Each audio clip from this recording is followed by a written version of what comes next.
I'd like to thank everyone for posting their questions and making this video possible. Let's begin. Have you ever heard of families electing their consigliere as opposed to being selected by the boss?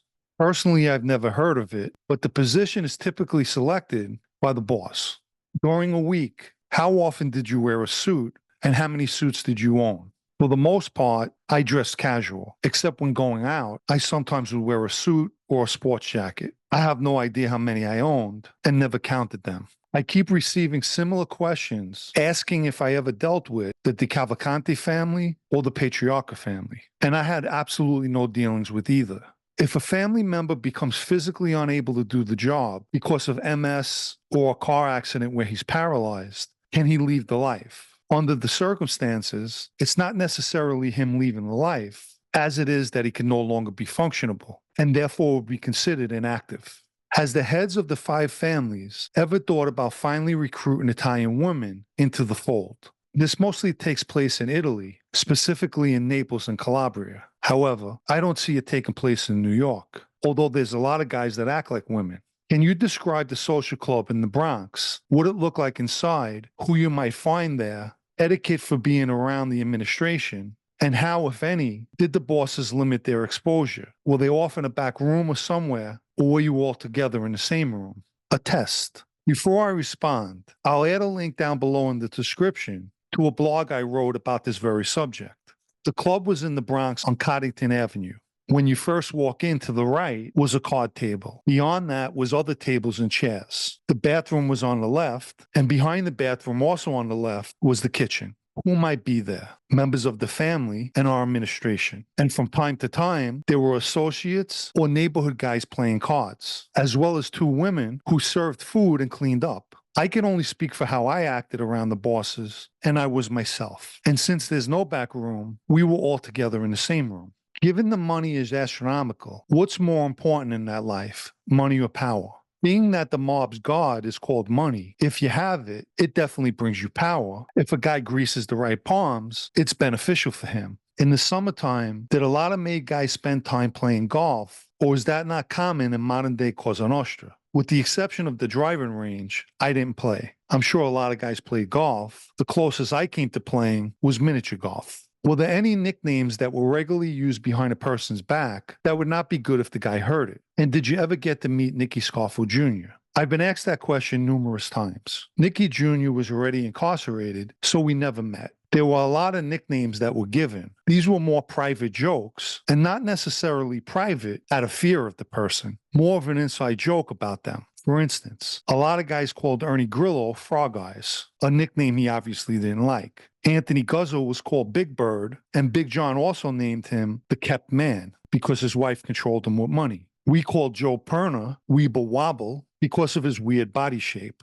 Big John's brother Bubsy, we called Puss Face or Puss Eyes, specifically because his eyes were always crusty. And Big John, we called the Hat because he always wore a baseball hat. Patty Delarusso named him Lurch, and my mother named Patty Napoleon, which we all felt fit him perfectly. With sports betting legal in many states, how important is booking to the rackets of the New York Five families? Bookmaking was and always will be a major racket in every family. Even with legalized gambling, the gambling business will always be a moneymaker. Did you have any hobbies or activities that you enjoyed that helped you deal with the constant stress of being in that life? I mostly would go to a park for a run and would walk as well. I did my best thinking during those times. This next person questioned whether I felt Mikey DeSantis is a class act and a good person. I'll answer that.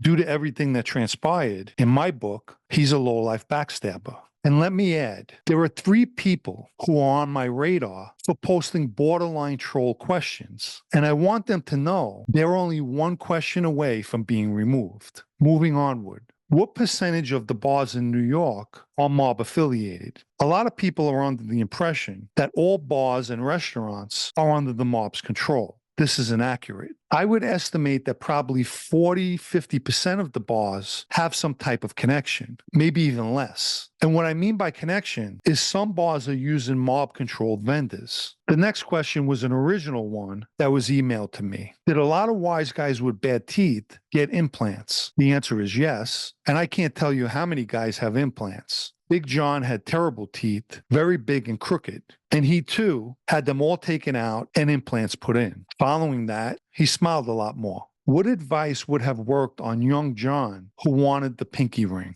Obviously, words fell on deaf ears. And could have anyone talked you out of wanting to be a part of the lifestyle back then? I don't believe so. Quite a few people spoke to me and tried to warn me. And looking back, most of what I was warned about took place. I think the majority of us, at some point in our lives, were given sound advice that we unfortunately didn't take. And had we taken heed to what was being said, it most likely would have saved us a lot of aggravation. Here's another question that I received in an email. Have you ever had a meeting that was canceled because the FBI was around?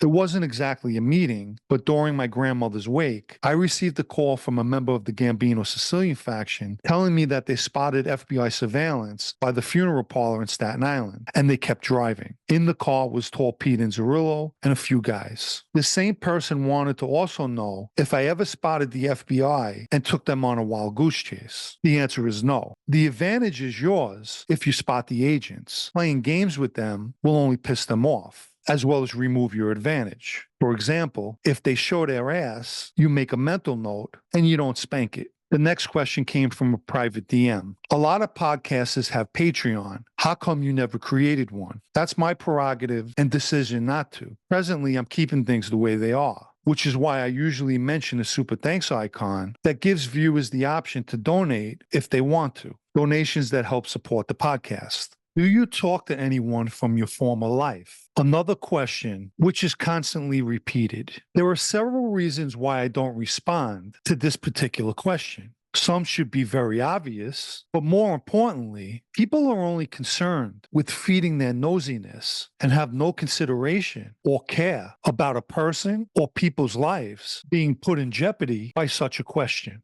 And for the final question, what was the biggest benefit being in the mafia for you? In life, there are two main ways in which we learn: through our own experiences and personal efforts, and by the experience we have with other people. You can learn a great deal from people, sometimes simply by watching them, and people will tell you who they are by their actions. With that said, the greatest benefit of my time in that life, for me, one that I use now in my new life, is how not to act. So when you find yourself getting disgusted by someone's behavior, don't be upset. They're only reminding you of what not to do.